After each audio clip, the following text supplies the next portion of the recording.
The hottest story coming out of Atlanta is not just Carson Hocevar wrecking another contender or Tyler Reddick winning again, it's Dale Earnhardt Jr. stepping into the middle of the fallout and basically splitting the entire debate in half. Because Dale Jr. did not give one clean, easy answer. He blamed Hocevar for the biggest mess, defended why the move happened in the moment, and said payback could absolutely come later. In today's video, we're going through what triggered all of this at Atlanta, what Hocevar said when he defended his own style, why Dale Jr. thinks Hocevar could have avoided one late incident but still got trapped in another, why Jr. believes retaliation may eventually happen, and why he's also so sick of turning every Hocevar discussion into a revenge fantasy, and why, in the end, Jr.'s most important takeaway might be the simplest one of all. So stay tuned for everything. To understand why Dale Jr.'s comments hit so hard, you have to go back to what actually happened Sunday. The Autotrader 400 ended with Tyler Reddick winning in double overtime, opening the year 2 for 2, while Hocevar clawed all the way back from 2 laps down to finish 4th. That alone would have made Hocevar one of the big stories of the day.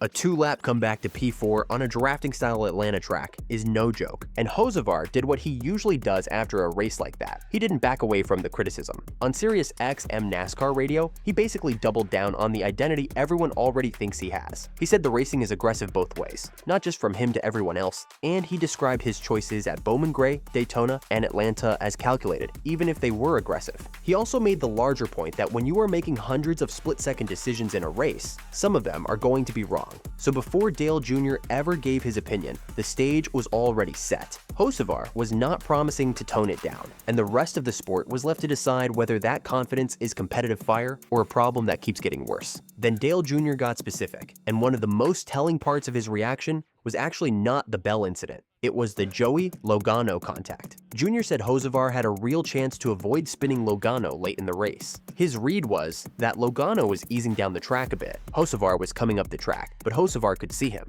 And in Dale Jr.'s version of driver code, if you are on the inside and you can see a car off your right front, it becomes your responsibility not to just drive into him. Jr. put a rough percentage on it too, saying it looked about 70 to 30 Hocevar Logano. That is not Dale Jr. calling it intentional, but it is him clearly saying the bigger share of the blame sits with the 77. What makes that more interesting is that Hocevar admitted fault for that one immediately. Over the radio, after the contact, he apologized and called it his mistake, even saying it was completely on me. But when the discussion shifted back to the overtime restart with Christopher Bell, Dale Jr.'s take became a lot more complicated, and honestly, a lot more realistic. He said there was no way around this, in the sense that Hocevar bears responsibility for what happened. But he also rejected the lazy version of the debate where people act like Hocevar had a bunch of perfect options. Jr.'s point was that late in the race, Hocevar was getting shoved aggressively from behind. Ross Chastain was full throttle into the back of him, Bell was ahead of him, and the move came down to 1 instant. In Jr.'s own shorthand, Hocevar aimed at the gap. Wasn't a hole. That's a very different tone from clean hit job. It's still blame, but it's blame with context. Dale Jr. said Hocevar was fully to blame for the overtime wreck, but he also made the point that if Hocevar simply ran straight into Bell's rear bumper, that probably still wrecks Bell. Jr. flat out said he believes there will be a time when somebody decides they have had enough, and he even gave a very specific kind of scenario. One of those ugly NASCAR moments where a driver is already having a bad day, sees Hocevar having a great one, and decides, this is my chance to make it hard on you.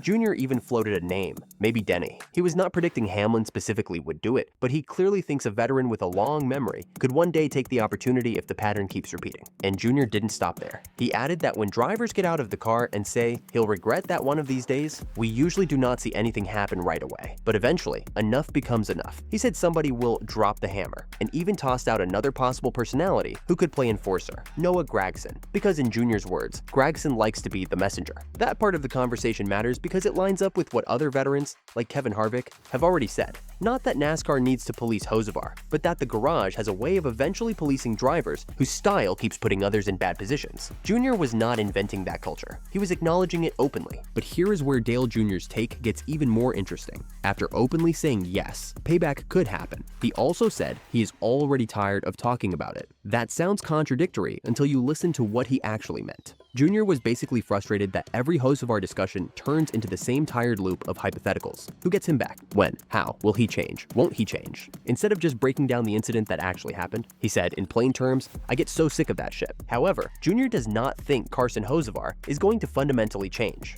Jr. said this is probably not some temporary phase or a rough draft version of Hocevar that suddenly becomes softer and more polished because veterans are mad. He called him different and said, this is who he is. He even went further, saying he does not think Hocevar lacks common sense or fails to understand right and wrong. He thinks Hocevar knows when he makes mistakes. The real point, in Junior's view, is that Hocevar is not likely to take much advice from competitors who are not responsible for his future. If his owners, crew chief, and the people he trusts are telling him to keep being himself, then that is what the garage is going to keep getting. The question is no longer, will the criticism fix him? Junior basically says no. The question becomes, can Hocevar win often enough with this style that the sport adjusts to him instead of the other way around? If Dale Jr. is right, then all of this outrage, all of this advice, and all of this payback talk might not produce some massive personality shift. It might just be the cost of racing around a driver who genuinely loves how he drives and sees no reason to become somebody else. That is a very different conversation than young guy needs to learn. It is closer to, the sport may need to decide how it wants to deal with the guy who is probably staying exactly like this.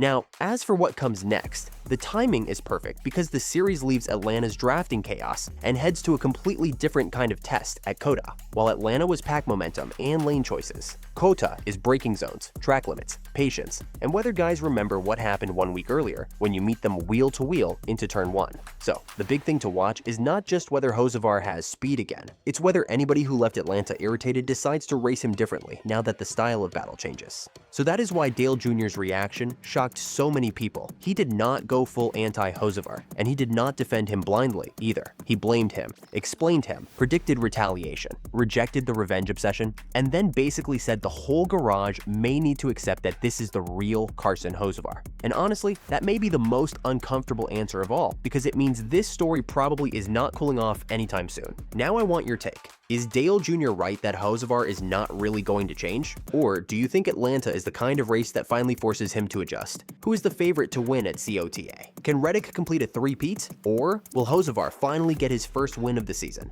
Drop your thoughts in the comments, and if you want more NASCAR breakdowns, news, explainers, and daily updates like this, like the video. Subscribe to NASCAR Central. We are aiming for 500 likes on this video and 5,000 subscribers on our channel by the end of this month. So share it with a NASCAR friend and turn on notifications so you do not miss the next one.